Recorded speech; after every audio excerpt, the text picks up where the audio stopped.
রবিবার মানে হলো একটা ব্যস্ততম দিন। দিনটা কিভাবে কাটলো সেটাই তোমাদের সাথে শেয়ার করব। তো বন্ধুরা, শিয়ালদা থেকে আমি মনিকা তোমাদের জন্য নিয়ে এলাম আমার একটা হগড়া ভগড়া ভিডিও। তোমরা সবাই দেখতে থাকো। রবিবার মাছ এনেছিল, তো রুই মাছ এনেছিল। আমার বর সেটা কেটে দিল। আমি মাছ কাটি না, মানে বড় মাছ হলে ও কেটে দেয়। তো সেই মাছগুলো ভাজা করছিলাম, আর করতে করতে এইদিকে আমার বর আর আমার ছেলে মিলে আমাদের ফিল্টার ছিল, জলের ফিল্টার। আমাদের কলকাতার জল যদিও ভালো, টালার জল, তারপরেও আমরা ফিল্টার করে খাই।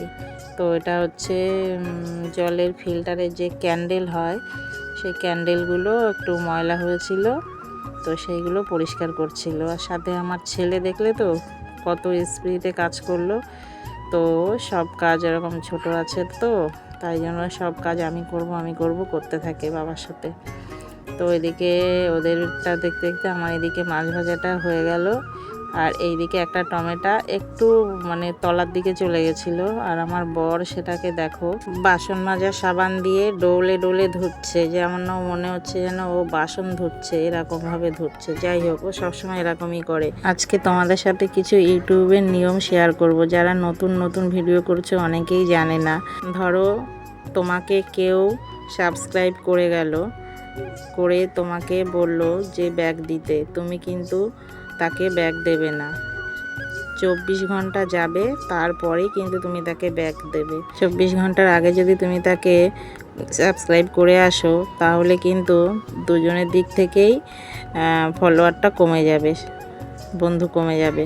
এটা কিন্তু মানে ইউটিউবের গাইডলাইন্স, ঠিক আছে? তাই এতে দুজনেরই ক্ষতি, তোমারও কমে যাবে একজন, ওরও কমে যাবে, কারোরই লাভ হবে না। তো এটা সবাই মাথায় রাখবে। এটা আমি জানতাম না, আমি একটা দিদিভাই লাইভে গেছিলাম, তো সেখান থেকে আমাকে জানিয়ে দিল। যেহেতু আমিও নতুন, তো আমিও অনেক কিছু জানি না। রান্না বলতে আমি শুধু মাছের ঝোল করেছিলাম, যে রুই মাছ এনেছিল, গাটি আর আলু দিয়ে ঝোল করেছিলাম। তো এখন আমি আলুটা কেটে নিচ্ছি আর গাটিটা কেটে নিচ্ছি। ওইদিকে আমার মানে এর ফাঁকে আমি ভাত বসিয়ে দিয়েছিলাম, মাছটা ভাজা তুলে ভাতটা হতে হতে আমি এদিকে সবজিটা কেটে নিয়েছিলাম। আর আমার আগের দিনের ছিল একটু তরকারি, সয়াবিন ছিল, ডাল ছিল, পেঁপে দিয়ে ডাল করেছিলাম, তাই জন্য আর বেশি কিছু রান্না করিনি। আর আমার বর মনে করে মোবাইল হাতে থাকলেই আমি সারাদিন মোবাইল দেখি, বলে ভিডিও করতে কতক্ষণ লাগে, ভাবে কি ক্যামেরা করলেই বোধহয় হয়ে যায়।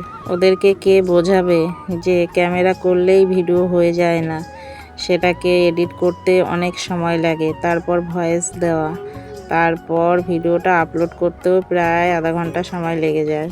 তবে হ্যাঁ, যে কোনো কাজ করতে গেলে পরিবারের সকলের সাপোর্ট না হলে, বিশেষ করে তোমার স্বামী যদি সাপোর্ট না করে না, তুমি সেই কাজে কখনো তাড়াতাড়ি সফলতা পাবে না। আজ পর্যন্ত যত লোক ভিডিও করেছে সফলতা পেয়েছে, তারা কিন্তু প্রত্যেকেই স্বামীর পরিবারের সকলের সাপোর্ট পেয়েছে, তাই তারা তাড়াতাড়ি করে মানে ভিডিওটাকে ভাইরাল করতে পেরেছে, সময় দিতে পেরেছে। আর সব থেকে বড় কথা, তুমি যদি ভিডিও করো বা তোমার যদি পরিবারের সাপোর্ট যদি না থাকে, তুমি সবার প্রথমে করবে নিজের আত্মীয় স্বজন যে যেখানে আছে তাদেরকে একদমই জানাবে না যে তুমি ভিডিও করছো। তারা তোমাকে সাপোর্ট তো করবেই না, বরঞ্চ তোমাকে আরও ডিমোটিভেট করে দেবে। তো এইগুলো সব সময় নিজের লোকরাই কিন্তু করে। আমার ছোট একটা ছেলে আছে আর একটা মেয়ে আছে, ওদেরকে নিয়ে সামলিয়ে রান্নাবান্না করে যেটুকু সময় পাই, আমি সময়টা আমি এই মোবাইলে দিই, প্লাস আমি বাড়িতে বসে হেম করি। তারপর এই তরকারি রান্না করতে করতে আমার মনে পড়লো যে একাটি পালং শাক এনেছিল, সেটা তো পচে যাবে, রাখা যাবে না। এমনিতে কিন্তু শ্রাবণ মাসে শাক খেতে নেই। তো তোমরা এই জিনিসটা কে কে মানো, কে কে জানো, কমেন্টে জানিও। আমরা কিন্তু শ্রাবণ মাসে শাক খাই না, কিন্তু নিয়ে এসছে, এখন তো ফেলে দিতে পারবো না, তাই এখন অল্প করে করেছি, ওর বাবাই খেয়েছে, আমরা খাইনি কেউ, বাচ্চাদেরকেও দিইনি। যদি নতুন আমার চ্যানেলে এসে থাকো তো একটা সাবস্ক্রাইব আর লাইক কমেন্ট করে যেও। ধন্যবাদ।